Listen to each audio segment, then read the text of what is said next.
YouTube, social butterflies. Welcome back to my channel. For those who are new, thank you for tuning into this video. I am doing a review on two dolls today. The first one is actually a one that I had sitting on the shelf for a while now. I just forgot to do a review on her. I'm super excited to show you guys these dolls because they're celebrity dolls. So I'm gonna get right to it. I'm in no way trying to brag.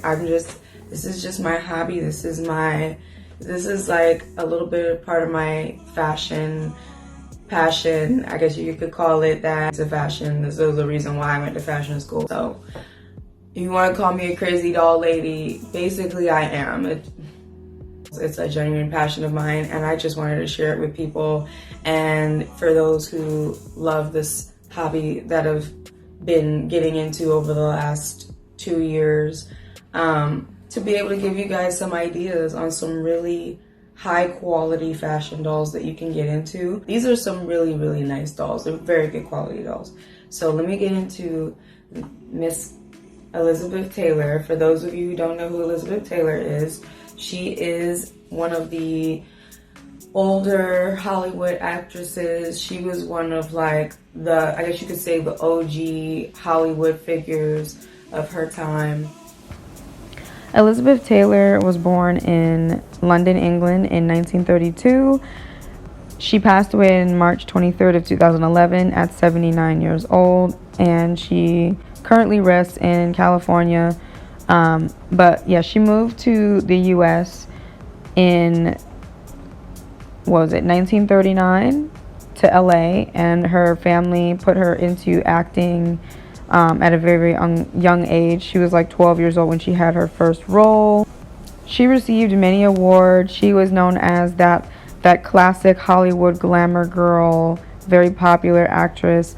Though critics had their scrutiny against her, she kind of had an issue with like appeasing them, I guess, but she was still very well known, and she had many lovers throughout her life, some divorces, some children.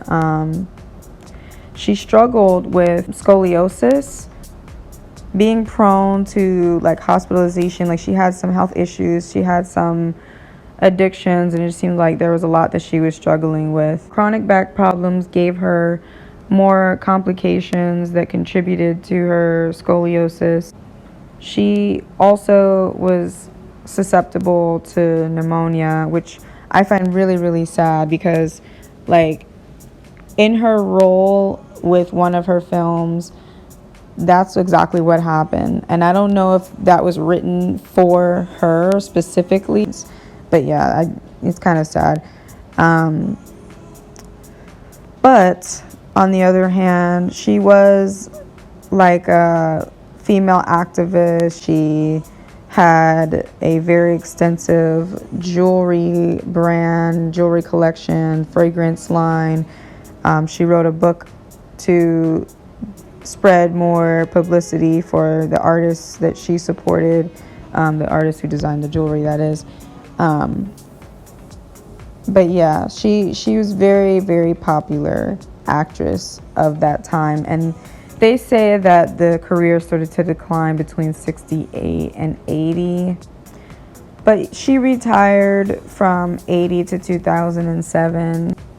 Another thing that I found interesting was that though she was raised a Christian Scientist, she converted to Judaism in 59, and she continued to support those efforts, and she supported organizations like the Jewish National Fund and the Simon Wiesenthal Center. Also supported Zionism. She came up with $100,000 worth of Israeli bonds, but it led to her film being banned by Muslim countries throughout Middle East and Africa. She was also barred from entering Egypt to film the movie Cleopatra in '62, but the ban was lifted 2 years later after Egyptian officials said that the film would provide positive publicity for the country, which I find very interesting. So yeah, that's a little bit about her life. And I remember her, the first time I seen her was in the last time I saw Paris. and it was about the characters, Mr. Willis and Helen, met in the streets of Paris. They had a random kiss in celebration of the end of World War II. This man, who is an aspiring writer, was documenting what was going on at that time, and he was struggling in that pursuit for his dreams. But he met her, he fell in love, and this is a love story. It's kind of like a sad, kind of like a tragic love story though. So I'm sorry if I spoil a little bit by saying that, but that's how the movie is. But yeah, it's got a lot of drama. I think towards the end, it's a little corny now that I watched it later on, but when I was younger, that movie made me cry. I was like 13. I didn't realize it was a little corny towards the end, but I think it was still a good movie. It's like a tragic love story. It's cute. She's a good actress, and she's very, very regal and like posh in that movie. And I just loved the role that she played. But she was also toxic. She played the toxic girl. Anyway, so this doll is actually based off of her in the Cleopatra movie. Cleopatra, who's the queen in Egypt. Okay, so I don't know exactly what Cleopatra looked like. I know she didn't look like Elizabeth Taylor, but I like the doll. And I like Elizabeth Taylor back then. So yeah, that's what it says in the front. And her description is so in-depth on the back, but it includes a few images of what the scenes look like.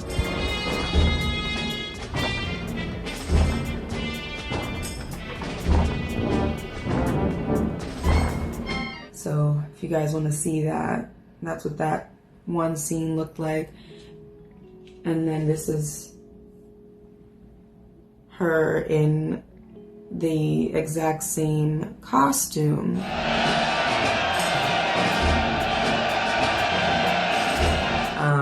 Also, Elizabeth Taylor, she had like a insatiable obsession with diamond.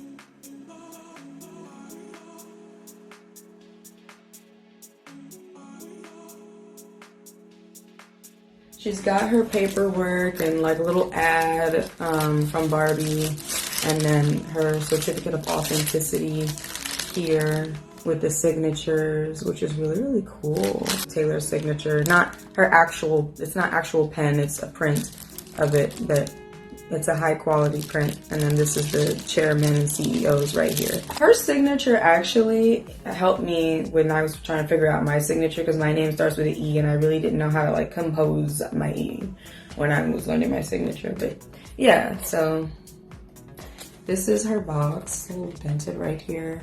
This is the pendant that goes on top of her crown, but there's like no room up here, so it's down here. And honestly, it doesn't look better like that. But this is her, and look at her face. It's beautiful. It's exactly like her. Her hair is cut short. It's towards the back. It's all wrapped up in that plastic, and she's got this over-the-top crown with the cobras at the top, and the wings are wrapping around the sides of her head. A thick coating of glitter on her eyes. I like the color of the lips. It's a nice, like what color? It's like a peach. I like that. It's like a peach. And this is a very basic silhouette, but it's really fun. You can see the layers going on here. Okay, so they sewed that down, and then it's got this like accordion kind of pattern. And then if I were to lift this, you would see that it's just her feet and some gold string. It's not actual shoes, but her stand is back there. And yeah, that's her. There's not much else to her. She was all about diamonds, guys. Like, if anybody were to impress her, it had to be somebody with all this money, just excessively rich to a point where it's not even, it's like stupid money. give her some diamond earrings, a diamond ring, like a giant diamond. And that was how you showed her how much you loved her. I'm like, that was so materialistic of her.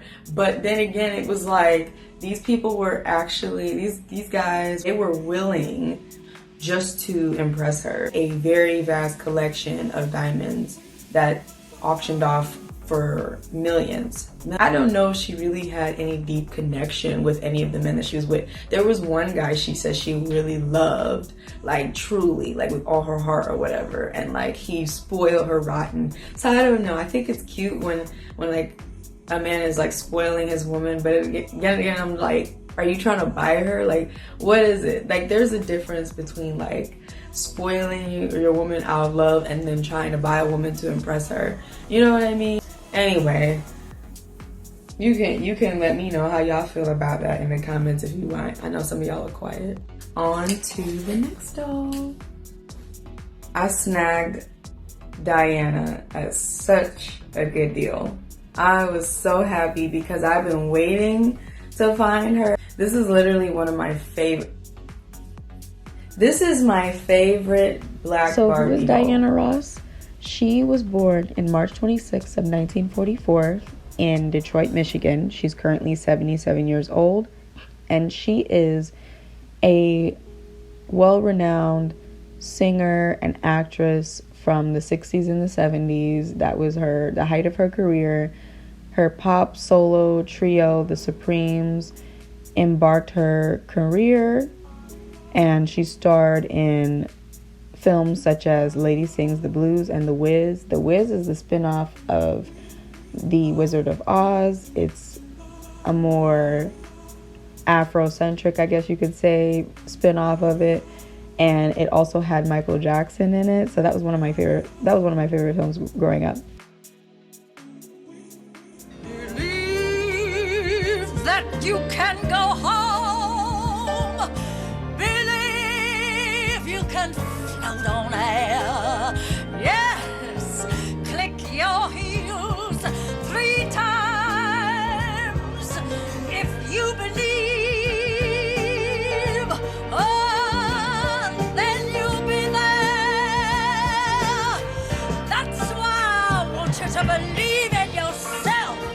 Yes, right from the start, you got to believe in the magic right there in your heart. Go ahead, believe all these things, not because I told you to. Moving on, in the Supremes, their hits were Come See About Me and You Can't Hurry Love. In her solo career that she started in 69, her hits were like Ain't No Mountain High Enough, Ain't No Mountain High Enough, Love Hangover. She has many really good hit songs. She was also an Oscar nominee. Despite her personal and professional ups and downs, Ross has withstood the test of time as a performer with a career that spans more than 4 decades. In her early life, she began singing as a teenager with the group The Primettes. Her friends included Mary Wilson, Florence Ballard, and Barbara Martin. Martin eventually dropped out. In '64, the trio then broke music records by having a streak of 4 additional singles top the charts: Baby Love, Come See About Me, Stop, In the Name of Love, and Back in My Arms Again, thus becoming the first U.S. group ever to have 5 songs in a row to reach number 1. In all, the group scored a monumental 12 number 1 hits, including I Hear a Symphony from 65, You Can't Hurry Love from 66, The Happening of 67, and Love Child of 68, and Someday We'll Be Together from 69. They established the phenomenal record, becoming the American vocal group with the most Billboard chart toppers in history. Despite her personal and professional ups and downs, Ross has withstood the test of time as a performer with a career that spans more than 4 decades. She has won several major awards, including a Golden Globe, a Tony, and several American Music Awards. Ross was inducted into the Rock and Roll Hall of Fame in '88 as part of the Supremes. She was also awarded for her hard work in 2007 and presented the Black Entertainment Television Lifetime Achievement Award. I think I remember seeing her receive that award. I was 8 years old. At that year, a few weeks after her father's death, Ross was honored by the Kennedy Center for her contribution to the arts. Vocalist Smokey Robinson and actor Terrence Howard were on hand to provide tributes to the superstar, and Sierra, Vanessa Williams, and Jordan Sparks paid homage to Ross in song. In 2009, Ross jumped back into the limelight when it was revealed that the pop icon Michael Jackson had requested the diva as an alternate guardian for his children. In 2012, Ross received a Grammy Award for Lifetime Achievement. It would become her first Grammy ever, despite having been nominated 12 times. 4 years later, Ross received the Presidential Medal of Freedom from Obama, the nation's highest civilian honor. In 2017, she added to her collection with Lifetime Achievement honors at the American Music Awards. She was married twice. In 1971, she wed music business manager Robert Ellis Silverstein. After their divorce, she married Norwegian tycoon Arne Nies Jr. from 86 to 99. The legendary singer is the mother of 5. So that's a little bit about her. And go ahead and check out some of the movies that were made about her. And yeah. She might be my favorite Barbie, period. I'm just super excited, guys. I highly recommend you get her if you're into African American doll collecting. Like, this is top tier. Get your hands on her while you can. You are not gonna regret it. I just realized that they have netting around her hair to keep her hair intact in the box, which I find kind of funny. Like, okay, Diana, you got your hair net. There, this is Bob Mackie's illustration. I love fashion illustration. That's a hobby of mine growing up, was fashion illustration. It's really pretty. It's like, it almost looks like Greek or something, like of Greek influence, because of the white and the silhouette. You know what I mean? This is her certificate of authenticity. I love that. Her stand at the back of the box, and an even higher quality image of what she looks like up close. Rings. Very modern, and I love the material of her dress. Guys, look at how much detail they put into the cuffs, into her belt.